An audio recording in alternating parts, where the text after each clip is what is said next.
Hello again, and it is lovely to see you all. I hope that you have all enjoyed your collective reading of Can You Forgive Her, which I do think is among the most interesting and challenging of Trollope's novels. I'll begin with an apology because it will seem to you all that I'm speaking to you from an aquarium or from the bottom of the ocean. The lighting is poor in the room where I am speaking. I'm not in my usual location. So I do look, I think the word is crepuscular. But as long as you can hear me and see me, perhaps we won't worry too much. It does seem a long time ago when we last spoke, September. And at that point, I did touch on some of the reasons why, for me, it is such an engaging novel and so revealing about Trollope's central interests as a novelist, published as it was at what we might see as an important turning point in his career as a writer. And this evening, I will be going back to some of the themes of the novel that I touched on, outlined very briefly, when we last met. So the first way in which it seems to me we might see this as a significant turning point is that it does represent the shift from the primarily social preoccupations of the Barchester novels to the more broadly political interests of the Palliser series. Of course, Trollope hadn't quite done with Barchester. The Last Chronicle, which is one of the greatest, in my view anyway, in that group of novels, was still to come when Trollope published Can You Forgive Her in 1865. That was published 2 years later in 1867. It's also interesting thinking of the alignment of the novels in Trollope's writing career, that Miss Mackenzie, another novel, very interesting novel, I think, dealing with judgment and choice around the marriage prospects of a young woman. That novel was also published in 1865. This was an enormously productive period in Trollope's career, astonishing, actually. And all of these novels coming in such quick succession are connected. They're thinking of comparable themes from different perspectives. And of course, politics, I've talked about a kind of shift to politics, but politics, if we define it very broadly as the nature and exercise of power, had never been absent from Trollope's work. He's always interested in that web of connection between money, relations between the sexes, between men and women, power exercised in a public context. That's not new. But Can You Forgive Her, the first of the Palliser novels, deals explicitly with political process, if you like, with Parliament, elections, public life, perhaps more generally, and of course with the lives of Plantagenet Palliser and his wife, Glencora. And I would argue that the novel as a whole, even in terms of its central concern with the choices and dilemmas confronting Alice Vavasor, is deeply concerned with that tension between the public and the private. So turning to Alice, who is, of course, at the heart of this novel, just as Lily Dale lies at the heart of Small House Allington, Margaret Mackenzie is at the heart of Miss Mackenzie. In the case of Alice, we are specifically asked to make a judgment. Can you forgive her? It's a title with a question mark at the end. And you might say, Dom says this is an issue that has arisen in your discussion, and an important question, it seems to me. That title could very well not simply apply to Alice. It also could be said to apply to other female characters in the novel. Glencora would certainly be an example.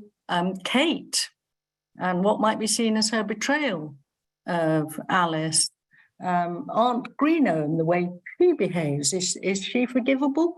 And the answer in all of those instances, it seems to me, in the end is yes, we can.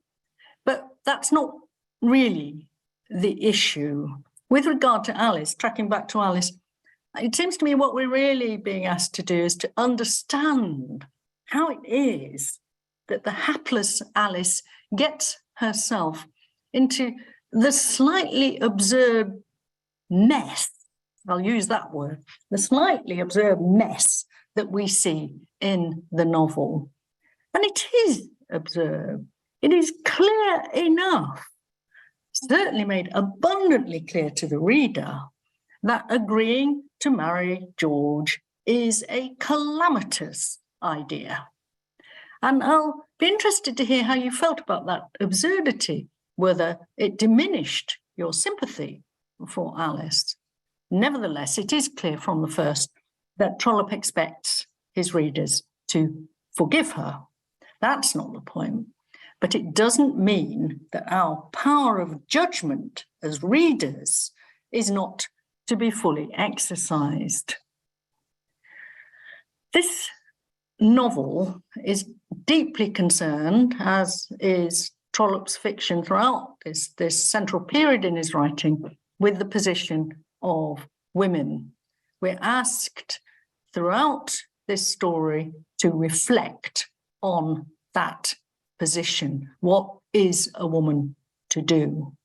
And we do get a fascinating variety of women to think about. Alice Vavasor, Glencora Palliser, Kate Vavasor, Arabella Greenough, Charlie Fairstairs, Jane. You'll remember Jane, unforgettable, the abandoned and destitute mistress of George Vavasor, and the teenage prostitute that Burgo Fitzgerald tries to help.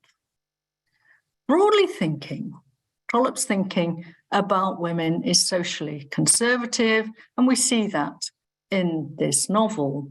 But we also see an uneasiness about the constraints and injustices that are imposed on women, about their vulnerability to predatory men.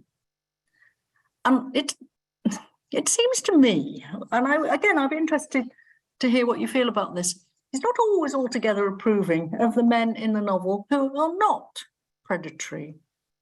John Gray, for instance, who is in some ways a model of good masculine behaviour and is presented as such, but not perhaps in all ways. And I will be interested yet again to hear what you made of John Gray. I suspect I'm too hard on him. But well, we'll see what you think about that. But the question that Trollope does keep coming back to is this: what is a woman to do with her life? What choices can she make? Are they enough? If work is the salvation for men, as Trollope repeatedly assures us that it is, can it be right that women are excluded from that fulfillment? The other really central preoccupation of this novel, as in so many of Trollope's novels, is money.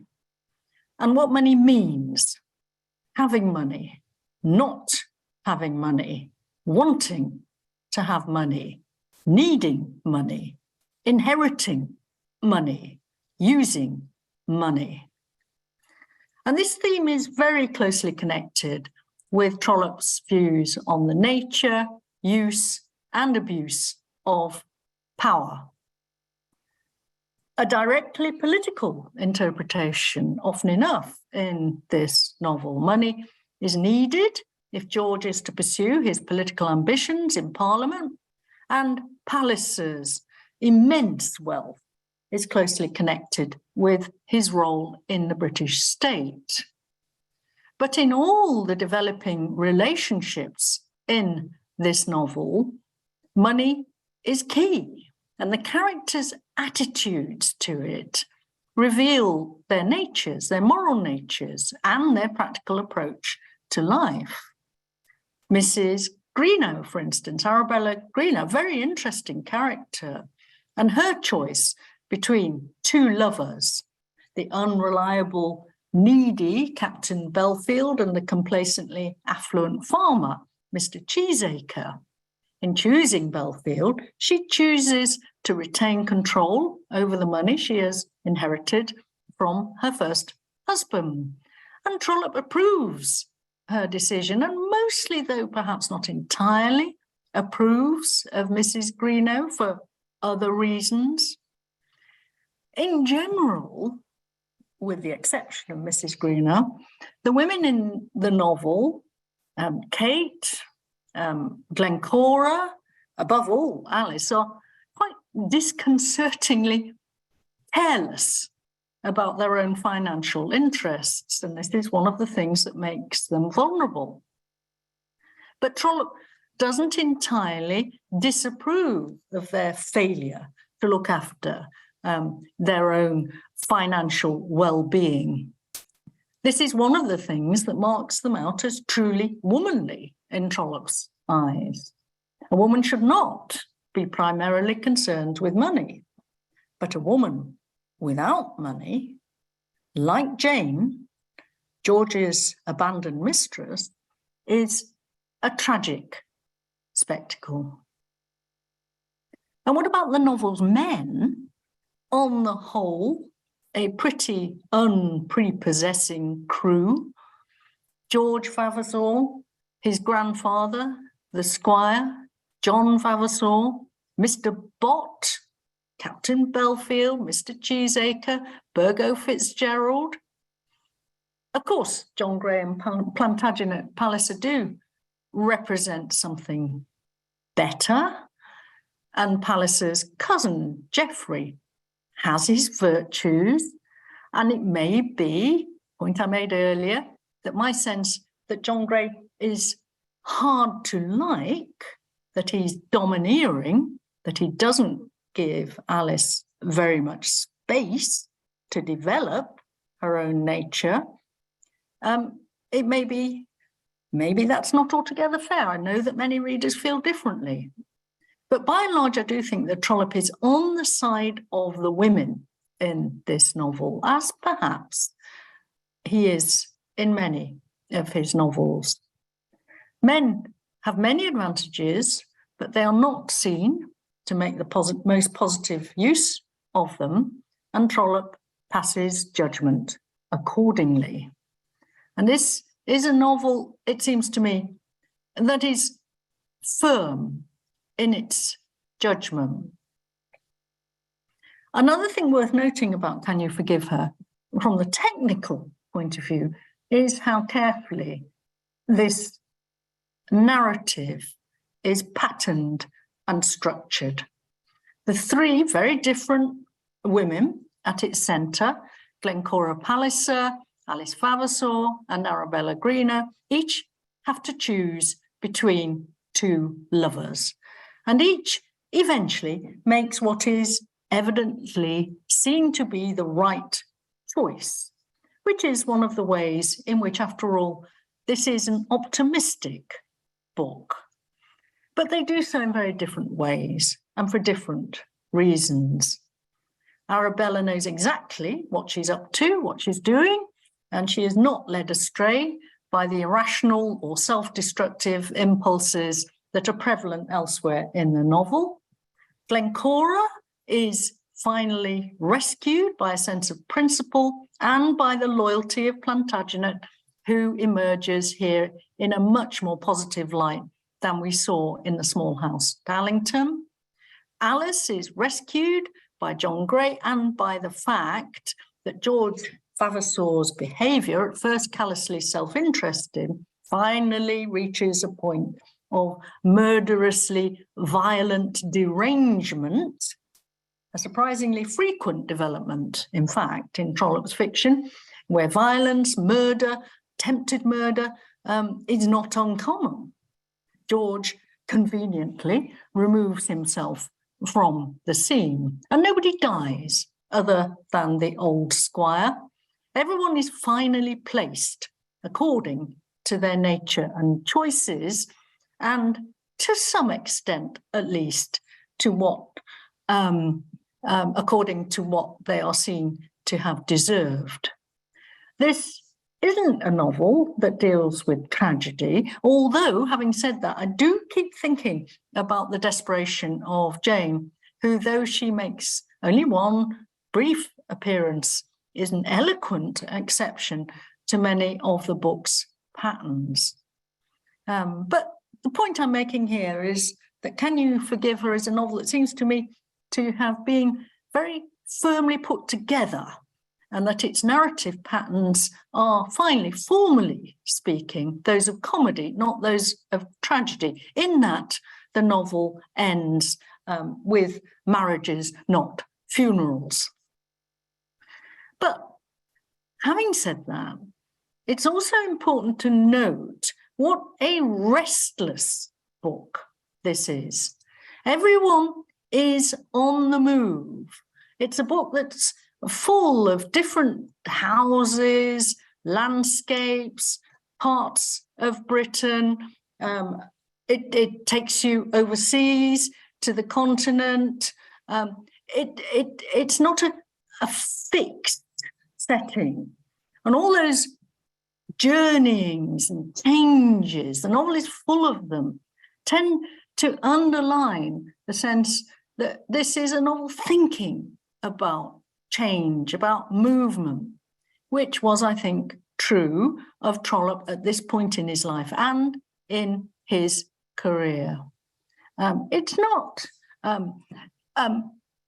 a radical and revolutionary novel, but it is an uneasy novel. It's a novel I have huge admiration for and continue to find deeply interesting. It's never come altogether at the top of the general favourites among his work. There isn't perhaps quite a fixed point of sympathy in the way that you might say Lily Dale is in The Small House at Allington. It's a powerful novel, and perhaps partly powerful because it's not altogether easy in its own skin. Of course, you may well say that that's true of Trollope's work in general, and I think there's a lot to be said for that argument. But at this point, I think what I'll do is hand over to you to hear what you made of the novel and what you made of the questions that I've touched on. Did you like it? What seemed to you the real points of interest in the book? And so, yes, over to you. And thank you for listening.